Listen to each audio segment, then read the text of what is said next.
लोगों ने social media में कमेंट में लिखा, इसे आध्यात्मिक ज्ञान नहीं रटी हुई दुकानदारी कहते हैं। ब्रज की सड़क पर दुकान लगाने वाले बहुत ही साधारण सी दिखाई देने वाले इस ब्रजवासी महिला के आध्यात्मिक ज्ञान का आकलन देखिए। जब भी आप ब्रज में भ्रमण करने के लिए आओगे तो कान्हा जी की लीलाओं का ही आनंद लोगे, क्योंकि कान्हा की लीलाएं तो अनंत हैं। कहते हैं ना, हरि रूप अनंत हरि कथा अनंता। लेकिन जब भी आप भांडीर वन में प्रवेश करोगे, कभी शास्त्रों का अध्ययन करोगे या किसी के मुखार विंद से श्रवण करोगे तो ज्ञात होगा कि भांडीर वन में एकमात्र लीला नहीं है। यहाँ पे हमारी 14 लीलाओं का उल्लेख है। प्रथम लीला श्री जी के विवाह की मानी जाती है, लेकिन सबसे बड़ा ग्रंथ श्रीमद् भागवत जी को माना जाता है। आपने उसका अध्ययन श्रवण किया हो तो राधा रानी का नाम उसमें आता है, नहीं आता? श्रीमद् भागवत में नहीं आता, बिल्कुल नहीं आता, क्योंकि सुखदेव जी राधा रानी को परम गुरु मानते थे।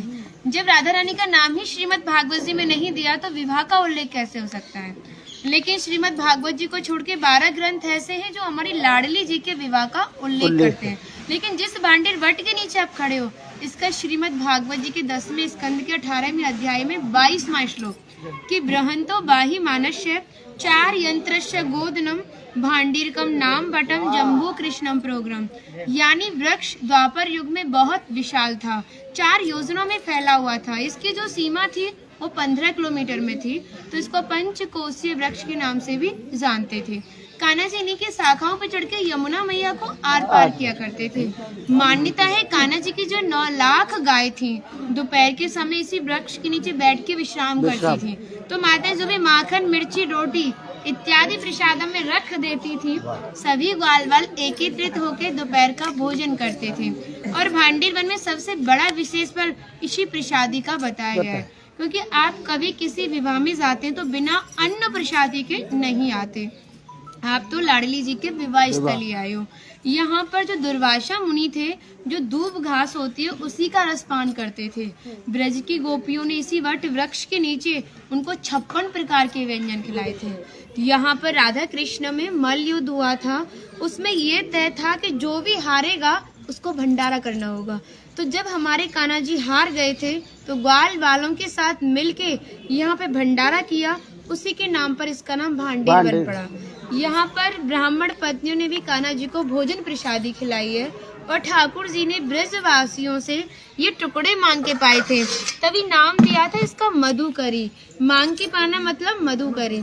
तभी शास्त्रों में ब्रजवासियों को अपना हृदय बताया और कहा कि जब तक ब्रजवासी की कृपा नहीं होगी, ठाकुर जी की कृपा बहुत दूर की बात है। यानी सर्वप्रथम ब्रजवासी की कृपा होना बहुत जरूरी है, जब ही हमारे ठाकुर जी हमारे ऊपर कृपा करते हैं। हमारी राधा रानी ने स्कंद पुराण में इस स्थान के बारे में ये कहा था कि जो भी गुप्त वृंदावन आएगा वो मोक्ष को प्राप्त होगा। यानी भांडीर वन को ही उन्होंने गुप्त वृंदावन कह के संबोधित किया। तो कान्हा बोले, तुम इतनी बड़ी बात को कह रही हो, लोग पाप करेंगे और सीधे दौड़े भांडीर वन चले जाएंगे, क्योंकि आपने तो मोक्ष धाम ही भांडीर वन को कह दिया। तब हमारी लाडली जी ने कहा, नहीं कान्हा, मैं जिस पर विशेष कृपा करूंगी, जिसके प्रति मेरी भक्ति भाव दोनों सच्चे हैं और भक्त मेरी शादी में उपस्थित है। यानी आज से 5,500 वर्ष पूर्व आप इस स्थान पर थे।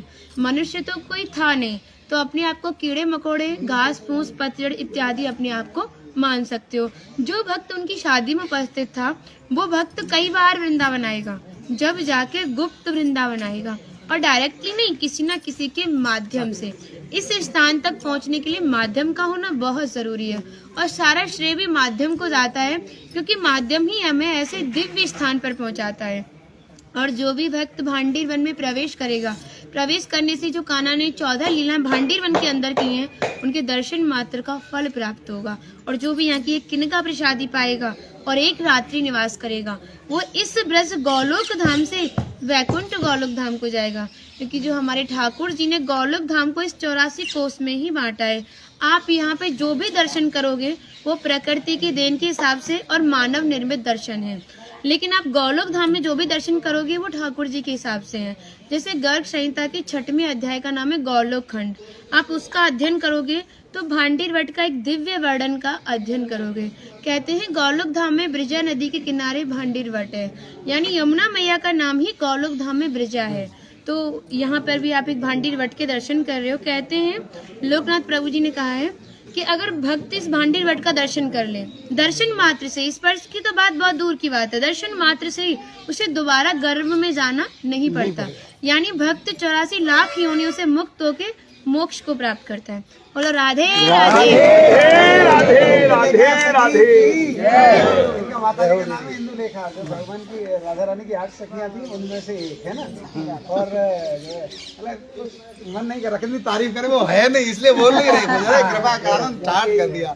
हम सब केवल बाजरे की रोटी खिला रही हो, तुम सच में राधा रानी हो। और ऐसा आशीर्वाद दो हम सबको, सच में ऐसा आशीर्वाद दो कि हमारी मैया भी, हमारी सब माताएं भी थोड़ा थोड़ा जिनसे ये मिलें।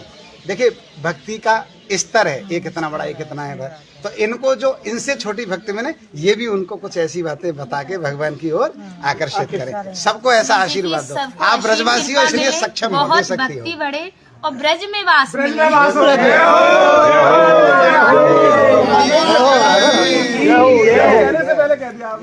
અમારી તમામ માહિતીથી અપડેટ રહેવા માટે જોડાયેલા રહો S9 ન્યૂઝ સાથે।